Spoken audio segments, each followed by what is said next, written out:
Bonjour à tous, mon nom est François Letarte. Bienvenue sur ma chaîne JDR-D30, une chaîne consacrée aux jeux de rôle sur table. Avec Vidrolis, ça va être une tentative de réponse au RPG Week. Donc, on va parler des pairs. On parlait des mères v'là un mois.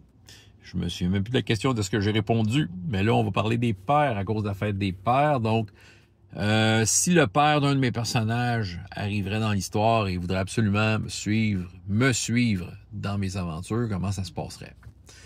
Fait que je vais essayer de répondre. Je vais quand même faire un détour. Je vais parler de mon père dans la vraie vie. Rien de gros, juste comme des souvenirs et peut-être la relation avec le jeu de rôle, évidemment. Là, c'est ça l'idée. Quand j'ai commencé à jouer du jeu de rôle au milieu des années 80, mon père m'a toujours supporté là-dedans. Il faisait mes livres quand j'allais jouer à la bibliothèque Maison des Jeunes, tout ça. Pour lui, il voyait ça comme une belle activité entre amis. Puis, en fait, il le faisait même s'il y avait du côté des États-Unis des scandales. On était en plein dedans. Si on regarde historiquement, la satanic panic. Hein? Tu joues à Donjons et Dragons, t'es dans un culte. Hein? Tu vas te suicider. Puis, tu fais des pactes avec des démons. C'est ça. Ah, c'est sûr qu'on n'avait pas ces nouvelles scandaleuses-là au Canada, au Québec. Ces publications-là ne se rendaient pas. Il n'y avait pas Internet, évidemment. Mais probablement qu'il y avait des petits échos de ça. Lui, mon père travaillait dans une école secondaire. Il faisait le ménage, fait que c'est sûr qu'il parlait avec tous les professeurs, tout ça. Peut-être que par la bande, il a entendu parler qu'il y avait un jeu un peu spécial qui se faisait aller, puis que bon, il a peut-être entendu parler, mais moi, je pense qu'il n'en a jamais fait de cas. Mon père était quand même sage, puis il voyait bien, comme je disais tantôt, que c'était rien qu'un jeu, puis que c'était une bonne façon de passer le temps. Ouais. Ma mère était plus craintive. Elle embarquait plus dans ces histoires-là. Elle en a entendu parler, là, puis là, elle me mettait en garde. Je pense que mon père était plus posé, il était plus rassurant. Il dit « Ah non, regarde, c'est juste un jeu, tout ça. » Puis, je me souviens qu'à l'époque, il y avait une émission qui passait, je sais plus quel poste, mais c'était une émission à reportage qui passait une fois semaine. Ça s'appelait « Le match de la vie ». C'est vraiment une bonne émission. Je pense que j'ai déjà raconté ça. Il me semble que j'ai un souvenir d'avoir déjà dit ça sur une de mes nombreuses vidéos. Là. Laquelle? OK. Mais le match de la vie, c'était Claude Charon qui animait ça. C'était un bon monsieur. Puis des reportages, toutes sortes d'affaires. Là. Ça parlait de gens qui vivaient des choses spéciales ou des choses qui sortaient un peu de l'ordinaire. Puis à un moment donné, un reportage sur Donjons et Dragons qui durait peut-être une dizaine de minutes.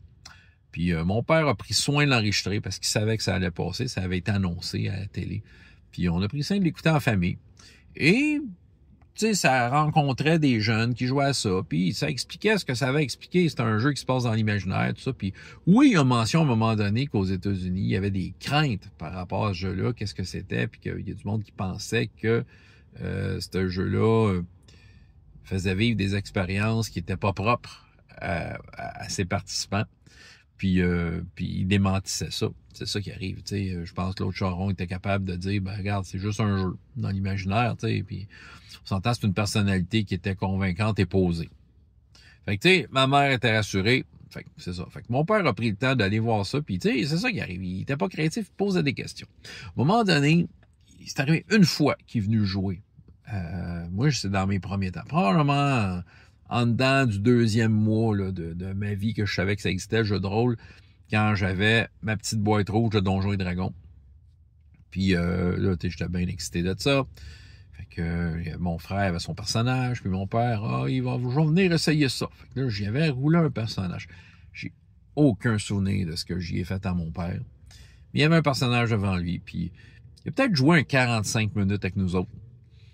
J'ai un souvenir quand même précis, pas de l'aventure, mais d'où est-ce que ça se passait, dans la salle à manger. Je me souviens d'où ce que j'étais assis, puis qu'est-ce que je voyais, puis mon frère, mon père, puis je me souviens qu'on a joué ensemble. Fait que c'est le seul moment de jeu de rôle que j'ai partagé avec mon père. Puis écoutez, c'était agréable, là. C'est sûr que, moi, je cherchais plus à faire, j'étais à un âge où je cherchais plus à faire ce genre d'activité-là avec mes amis, avec mes parents. Mais c'était correct, mon père voulait essayer. Là, c'est comme je dis, il a essayé peut-être une demi-heure, maximum 45 minutes avec nous autres, puis il trouvait ça bien le fun.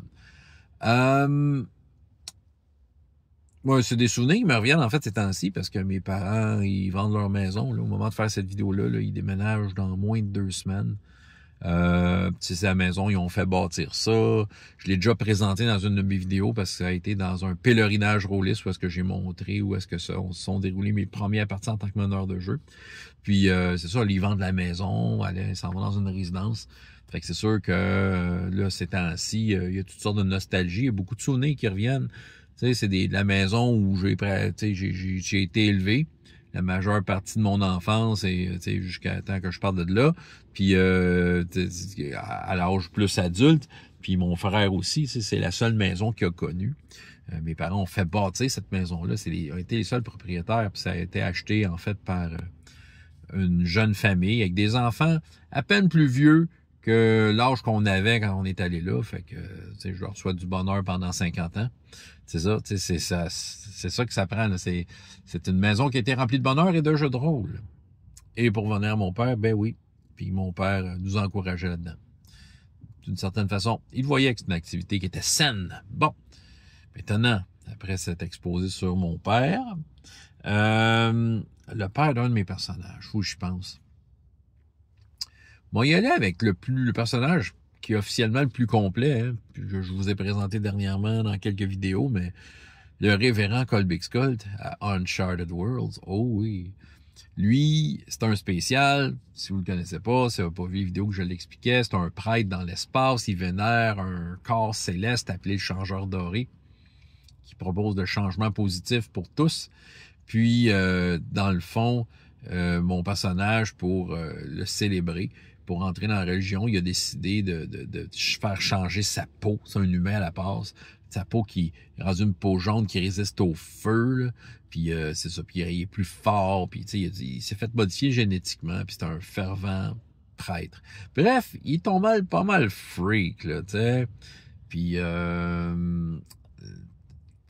au départ, c'est un humain qui vivait je pense, autour de Vénus, dans une station spatiale. Puis, il a vécu une vie bien ordinaire de petit travaillant dans des mines, payé pour le faire. Puis, ouais, parce que je le mentionne parce qu'il y a eu des pas payés pour le faire dans le vaisseau. Il y en avait un des personnages. Mais c'est ça. Il était parti pour avoir une vie avec une femme, puis des enfants. Puis finalement, il a viré sur le top, puis il est devenu religieux, tu sais. Là, mon père, j'ai peut-être perdu contact avec lui. Là. J'ai même pas de nom à lui donner. Là. On va l'appeler le père de Colbix, évidemment. Puis, c'est sûr que s'il embarquerait dans deuxième chance, là, qu'il y aurait des choses à dire. Tu sais, probablement qu'il critiquerait ma religion. Je l'imagine, là. Si tu tripes sur une étoile, t'es rendu complètement fou. Tu sais, c'est ça. Peut-être qu'il trouverait ça complètement fou. Mais il voudrait nous suivre. Il voudrait voir où est-ce que ça mène, toutes ces affaires-là. Toutes les rencontres avec des personnages importants. Puis je pense qu'il y aurait son mot à dire dans des négociations, tu sais, parce qu'il y aurait l'occasion de parler aux grandes figures de cet univers. Ah, c'est toi ça, le chef de cette planète-là. Tu sais, surtout qu'il a peut-être jamais sorti vraiment du système solaire. Fait que probablement qu'il se gênerait pas. Probablement que le faire parler de Colbix vient de quelque part. Ça doit venir de son père. Fait que moi, je pense qu'il y aurait de quoi dire sur tout. Le confort du deuxième chance, le fait qu'il y ait vraiment trop de Joe Louis dans le vaisseau, la cuisine de Fanny. Tu sais, c'est ça. Je pense qu'il serait rendu à un âge où il serait pas mal chialeux. Mais on dirait que peut-être pour se donner un trip, on pourrait penser que, mettons, que la mère de Colbix est décédée, ou je sais pas, tu sais, ou ils sont divorcés, ou peu importe. Fait que là, il veut vivre un trip tant qu'à faire. On va voyager dans l'espace avec Fiston. Mais il trouverait pas mal bizarre. Tu sais, il essaierait de reconnecter parce que le Fiston en tant que tel a pas mal changé. C'est ça, c'est comme plus la même personne qu'avant. Mais je pense que Colbix, il le reconnaîtrait tout plein, que tu sais, son père est là, il le traiterait avec respect, tout ça. Puis, mais c'est ça. Je pense qu'il ferait. Moi, je pense que le père de Colbix serait vraiment comme le touriste en vacances perpétuel qui a de quoi dire sur tout. Puis dans des moments de danger, qu'est-ce qui se passe? C'est ça. Puis, je pense qu'il pognerait un air puis il dirait son opinion ou il sortirait ses plans. Mais, ouais. sais, probablement qu'il voudrait, je sais pas quel talent il pourrait avoir, mais tu sais, sûrement qu'il voudrait, il voudrait peut-être se sentir utile. Tu sais, je peux l'imaginer, lui aussi, un mécanicien ou quelqu'un qui s'est sali les mains dans des moteurs. Fait que c'est sûr qu'il y aurait des petits conflits avec Max qu'il faudrait que je règle. C'est ça. Je pense que ça serait de même que ça se passerait. En tout cas. C'est ce que j'avais à vous dire. François Letard, JDR des 30, et jusqu'à la prochaine fois, il y a autant de plaisir dans la vie que dans les jeux. Au revoir.